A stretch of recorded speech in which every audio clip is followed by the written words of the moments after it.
most of the discussions around ethical AI are conceptual and theoretical. They're not grounded in empirical research or empirical evidence.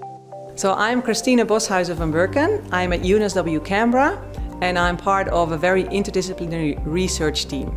I am Twan Hybus. I am from the School of Business at UNSW Canberra, and I'm here to talk about the AI Battlefield project. Hi, I'm Dr. Jo Plested with the newly created UNSW Canberra School of Systems and Communication and Computer Science, and I am the artificial intelligence expert on the Battlefield AI project. So what I want to do is I want to add empirical reality data to our conceptual reasoning about ethical AI. We can instruct people who are going to work with AI, what are the pitfalls, what are the opportunities, when it's very good to use, in which situation you better put it aside. This is what we're trying to figure out, but we're in the very early stages of our research, and all we're doing is piloting, so seeing if we can find differences and if we can get an idea of where these differences come from when people make decisions with or without AI. Okay, so the experiment was seeing if there's a difference between cadets using a simulation shoot or no shoot scenario, if there's a difference between them using artificial intelligence enhanced footage or just doing it on their own.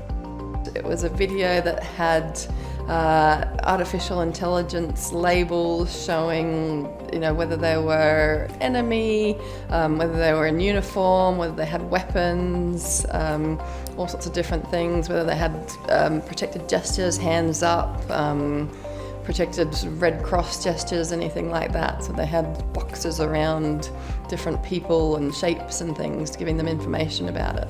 So how we designed our experiments is that we have role-playings playing out a scenario, which is a vehicle checkpoint scenario, and we have participants, these are training officers here as well. We put them in a position that they are behind a screen and they have a remote controller and they are an assumed gunner.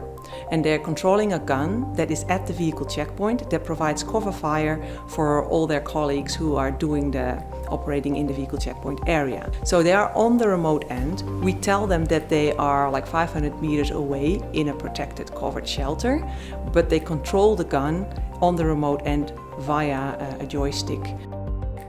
My involvement in this project stems from my expertise in choice modelling, which is the modelling of choices using choice experiments.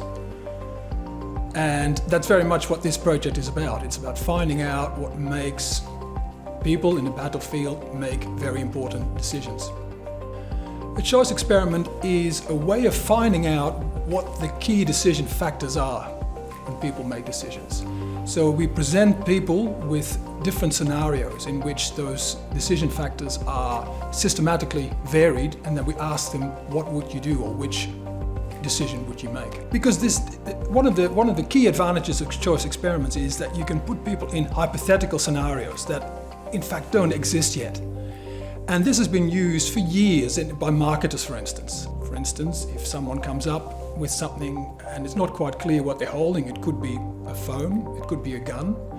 AI might detect it as a gun, and that might affect the decision made. And the decision literally is pulling the trigger or not. And by putting on a label, that may or may not affect that decision, and that's what we're trying to find out. Or whether the label actually says phone, or whether there's a label that says green for a civilian person and red for a combatant. The AI doesn't make the decision, the AI is meant to help the decision. So there's still someone at the end literally pulling the trigger or not. It's the AI that can help, or is supposed to help with that decision.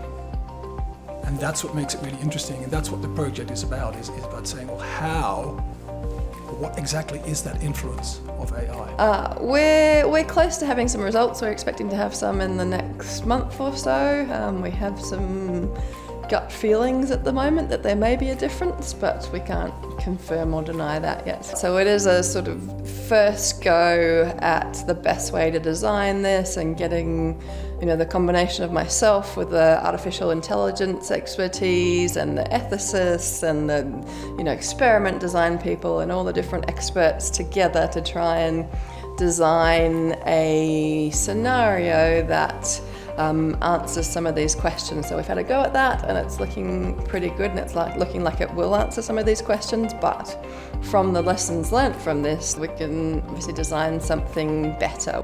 As we know, it's very new to many of us, and it's fascinating to find out what the effect is of AI on something as important as battlefield decisions.